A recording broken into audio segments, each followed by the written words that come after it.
नाही, जातीवाद कधी करीत नाही, निष्ठा मी कधीच सोडत नाही, विचार तडजोड मोडत नाही.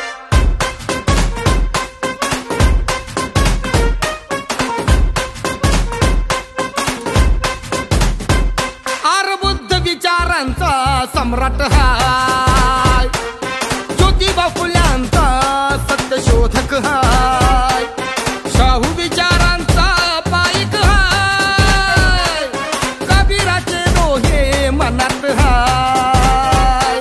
अण्णाभाऊ आणि शिवबा माझ्या मनी, अण्णाभाऊ आणि शिवबा माझ्या मनी, जातीवाद्याला ठाकून सांगतो, जातीवाद्याला ठाकून सांगतो, मी फक्त माझ्या भीमाला म्हणतो, मी फक्त माझ्या